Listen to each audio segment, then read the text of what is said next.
बात करने के लिए लॉगिन करें www.astrotak.com। नमस्कार, जय श्री राधे। मैं हूं करिश्मा कौशिक और आप सभी दर्शकों का एस्ट्रो तक चैनल पे बहुत बहुत स्वागत है। एस्ट्रो तक को आप सब देख सकते हैं फेसबुक और यूट्यूब से, तो फेसबुक पे लाइक कमेंट शेयर फॉलो जरूर करें। यूट्यूब पे बेल आइकन प्रेस करके सब्सक्राइब करना ना भूलें। वहीं पे आपके मन में किसी भी प्रकार का प्रश्न है तो आप मुझसे जुड़ सकते हैं www.astrotak.com पे लॉग ऑन करके, यहाँ पर जुड़ करके पूछ सकते हैं प्रश्न कॉल के द्वारा भी, और साथ ही साथ अपना प्रश्न आप मुझे लिखकर भी भेज सकते हैं। तो आज हम बात करेंगे, फागुन मास चल रहा है और फागुन मास का शुक्ल पक्ष भी आरंभ हो चुका है।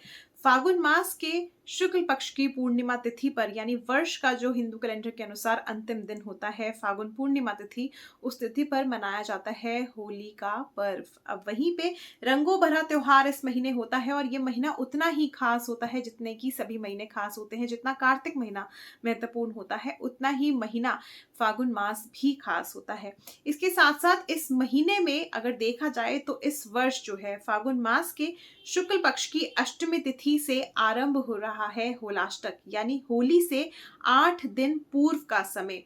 यानी इन 8 दिनों में अगर देखा जाए होलाष्टक का समय जो होता है ये माना जाता है, और इस दौरान किसी भी प्रकार का मांगलिक कार्य नहीं किया जाता। यानी जितने भी मांगलिक कार्य होते हैं, चाहे वो गृह प्रवेश हो, चाहे वो मुंडन संस्कार हो, चाहे वो नामकरण संस्कार हो, चाहे वो कोई भी संस्कार हो, ये समय पर नहीं किया जाता है। ये जो समय माना जाता है होलाष्टक का, यानी होली से 8 दिन पूर्व का समय, ये समय बहुत ज्यादा खास नहीं माना जाता है। ऐसा कहा जाता है कि इस दौरान अगर आप कोई भी कार्य करते हैं तो वो कार्य आपका सफल नहीं होता है या आपको उसका पर्याप्त परिणाम नहीं मिलता है। इस बार देखा जाए तो 10 मार्च 2022 से ही, यानी अगर हम तिथि की बात करें, फागुन मास की शुक्ल पक्ष की अष्टमी तिथि से होलाष्टक आरंभ हो रहा है। वहीं पे तिथि जो है देर रात्रि 2:56 पे ही, यानी 9 मार्च की रात्रि, हम 10 मार्च की सुबह कह सकते हैं, तड़के 2:56 पे आरंभ हो जाएगी, जिसकी वजह से होलाष्टक का भी जो समय है वो शुरू हो जाएगा और ये जो समाप्त होगा होलिका दहन तक समाप्त हो जाएगा। यानी जिस समय पे होलिका दहन होगा 17 मार्च 2022 को, इस समय पर ये होलाष्टक भी समाप्त हो जाएगा। अगले दिन यानी 18 मार्च को मनाया जाएगा रंगों भरा पर्व होली का पर्व। इसके अलावा अगर देखा जाए तो इस दौरान सबसे ज्यादा, अगर हम वैसे भी देखें तो इस समय पर सबसे ज्यादा हमें बुरी खबरें सुनने में आती हैं, क्योंकि इस समय पर ग्रह जो होते हैं वो उग्र स्वभाव में हो जाते हैं।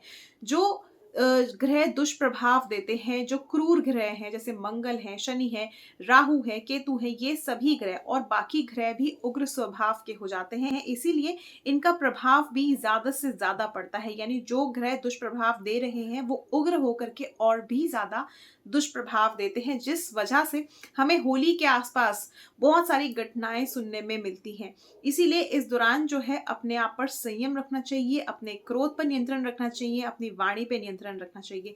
इस दौरान जितना भी योग किया जाए उतना कम माना जाता है। इसके अलावा होली तक जो है व्यक्ति को अपनी वाणी पे बहुत ज्यादा नियंत्रण रख करके आगे बढ़ना चाहिए, नहीं तो इस दौरान विवाद बहुत जल्दी उत्पन्न हो जाते हैं, दुर्घटनाएं होने की समस्या बहुत जल्दी बन जाती हैं। इस समय पर बहुत ही शांति से ये जो 8 दिन होते हैं होलाष्टक के, ये निकालने चाहिए होली का दहन तक।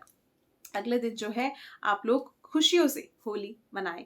फिलहाल के लिए आप सभी दर्शकों से लूंगी इजाजत। देखते रहिए एस्ट्रो तक केवल करिश्मा कौशिक के साथ। नमस्कार, जय श्री राधे।